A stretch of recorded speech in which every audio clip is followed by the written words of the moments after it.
Hər birinizə salamlar. Bu gün iPad görünümü necə olunur, onu göstərim. 2 dənə proqram lazımdır. DigiMouse Pro və Suzuki. iStore-da yazaq, göstərim onları da.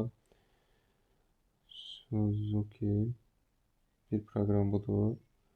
Bunu yükləyirik. Bir də ki, DigiMouse Pro. Bu proqram Pro 2. Bunu yükləyirik. Bunun ardınca bunları yüklədikdən sonra ayarlara gəlirik. Buradan telefon haqqında bir də Android sürümü yazan hissəyə bir neçə dəfə eyni vaxtda basıb burada yazacaq gəlişdirici olmaq üçün addımlar qalıb. Gəlişdirici seçenəkləri açsınız. Sonra gəlsiniz Suzuki-yə. Suzuki burada çalışmıyor yazıda, hal-hazırda. Burada eşləşdiriliyor var. Ona basırıq və burada gəlişdirici seçenəklərini ötürür. Bura ötürdükdən sonra aşağı düşürük. Burada USB xəta ayıqlaması və s. var. Burada USB üzərindən yüklənir. Bunu USB xəta ayıqlamağı bunların bir də Adobe yekiləndirmə aşını devrə düşürük. Bunlara tikini qoyuruq. Sonra isə bir də aşağıda yox, bunu etəcəm. Sonra gəlirik buradan demək kablosuz xəta ayıqlanır. Buradan açırıq və eşləşmə kodu ilə cihaz işləyir. Siz bunu basacaqsınız. Burada basan kimi sözlük avtomatik kod tapacaq burada. Və həmin kodu açıb oraya yazsınız. Burada yazın 392 bundan sonra geri gəlirsiniz. Deməli burada başlat deyəndə artıq işləyəcək. Və Suzuki çalışır yazmalı. Sonra DigiMouse Pro'ya gəlirsiniz.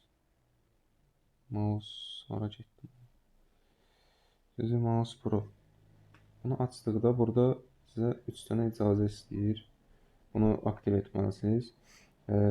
Birinci, ikinci izinlər çox rahat olur. Bir dəqiqə istəyirəm onun Suzuki-ni bağlayıb göstərim hətta. Deməli Suzuki-ni necə bağlayaq? Kablosatanı bağlayayım mı? Bağlanacaq avtomatik. Suzuki-ni bağlayayım ya da göstərim. Daha tam aydın olsun. Ek ayarlara gələk. Buradan gəlişdirici, buralara keçək. Deməli, kablosata ayaqlamanı bağladıq və Suzuki avtomatik bağlanacaq. İndi DigiMouse Pro'ya gəldik və Activate yazdı gördüyünüz kimi. Burada Activate verimizdə 3 dənə istəyir. Grant Permission'da bunu verəcəksiniz və Click to Active var. Buna Go'ya bastığımızda başlat verir. Yenə Suzuki atır bu 3 dənə. Kablosata ayaqlamasından kimi zaten bu işləyəcək. Deməli, geri gəl, başlat ver. Təkrardan bunu eləyə və digər 2 izində rahatdır. Yəni, onlarda keçmək olur. Sonra da bunu Activate verirsən, zaten olur. Amma bir məsələ var ki, iPad görünümünü aktiv etmək üçün burada hesab açıb. Burada gördüyünüz kimi aylığı $1.10'dır. Bunu almaq lazımdır. Sadə açanda, sadə ayarlar olur. Yəni, ekran çözünürlüyünü dəyişə bilmirik. Burada 1.10'dur. 1.10 elə böyük pul deyil aylıq məncə. Yəni 3 aylıq da ala bilərsiniz. 2 aylıq UC-də verib s. Premium planı aktiv edildikdən sonra artıq launch verirsiniz. Və oyuna həmişə buradan girməlisiniz. Çünki digər sadə girsəz iPad görünümü açılmayacaq. İndi iPad görünümə keçdi bu artıq. Zaten ekranda sadəcə burada bir mouse imləcə olur. Onu əslində yox etmək olar. Onu da yox etməyi öyrənib onu da paylaşıram. Baxarsınız. Bu zaten heç bir önəmi yoxdur. Yəni heç bir problem yaratmır. Bir dəqiqə açılsın proqram. Proqram burada gördüyünüz kimi mavi tiki var yuxarıda. Burada yuxarıda. Mavi tikə basanda settings var.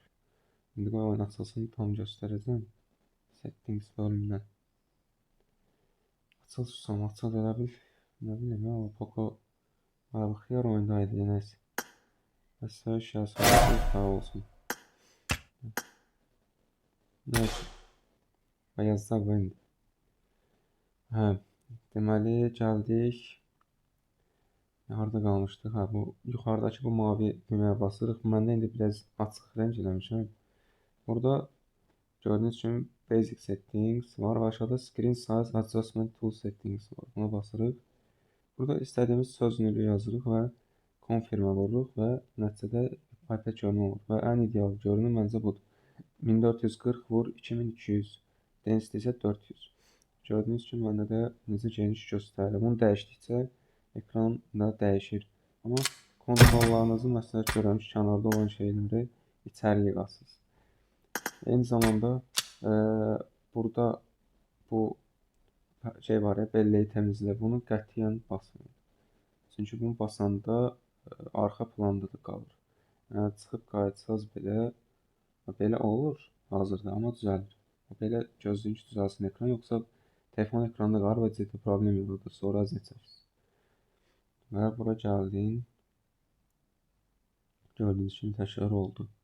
Şuraya biraz da eğitim sahasında göstərim. Bir dənə də arena atarıq. Orada da göstərirəm. Bu maşını kodlayaq. Telefonu soyutsun. O qədər də çətindir. Yəni bundan yaxşı üsul inanmıram olsun. Çünki mən bu qədər vaxt axtardım, tapa bilmədim. Ya root istəyir, ya root onunla eləyirlər. O da ki, çox risklidir, yəni telefonunuzu risk atır. Suzuki onsuz da root kimi bir şey sayılır. Yəni təhlükəli bir şey deyirlər. Kontrola yıkdıktan sonra hər şey hazır. Gördüyünüz kimi kənardan istəsək dəyişə bilərsiniz, gördüyünüz kimi. Amma çox da yəni